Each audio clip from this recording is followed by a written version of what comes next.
डेअरीतनी रांगा, रांगातनी किटल्या, किटल्यातनी दूध हाय भारीच ग, भारीच ग, भारीच ग. दूध भारी, फॅट भारी, SNFB भारी, ही किमया फर्टिमिन प्लस ची चारी.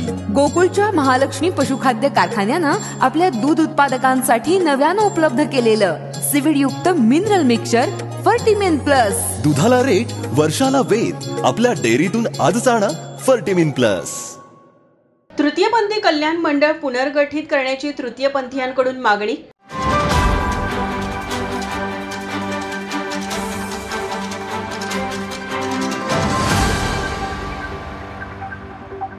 राज्यातील तृतीयपंथी समुदायाच्या सामाजिक आणि आर्थिक उन्नतीसाठी स्थापन करण्यात आलेले राज्य तृतीयपंथी कल्याण मंडळ पुन्हा कार्यान्वित करावे अशी मागणी तृतीयपंथी कार्यकर्त्यांकडून करण्यात आली आहे. या संदर्भात केंद्रीय राज्यमंत्री मुरलीधर मोहोळ आणि राज्याच्या सामाजिक न्याय राज्यमंत्री माधुरी मिसाळ यांची भेट घेऊन त्यांना अधिकृत निवेदन देण्यात आले. यावेळी तृतीयपंथी हक्कांसाठी कार्य करणाऱ्या प्रमुख सामाजिक कार्यकर्त्यांची उपस्थिती होती. सप्तारंग सेवाभावी संस्थेच्या अध्यक्षा डॉक्टर सानवी जेठवाणी, मैत्री फाउंडेशन कोल्हापूरचे अध्यक्षा मयुरी आळवेकर व बार्शीचे सामाजिक कार्यकर्ता सचिन वायकुळे यांनी या बैठकीत सहभाग घेतला. तृतीयपंथी समुदायाच्या आर्थिक उन्नतीसाठी, रोजगार संधी निर्माण करण्यासाठी, समाज कल्याणाच्या योजना अधिक प्रभावीपणे राबवण्यासाठी आणि विविध सामाजिक सेवांमध्ये सुधारणा करण्याच्या दृष्टीने राज्य सरकारने हे मंडळ स्थापन केले होते. मात्र काही कारणांमुळे हे मंडळ कार्यान्वित राहिले नाही. त्यामुळे पुन्हा एकदा या मंडळाची पुनर्स्थापना करावी अशी मागणी या समुदायाकडून केली जात आहे. या बैठकीत राज्यमंत्री माधुरी मिसाळ यांनी या प्रस्तावावर मंत्रिमंडळात चर्चा करण्याचे आश्वासन दिले. त्यांनी सांगितले की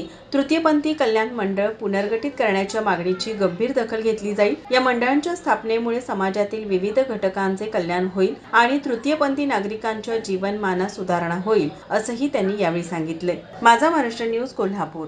ताज्या घडामोडी पाहण्यासाठी माझा महाराष्ट्र न्यूजला आजच सबस्क्राईब करा.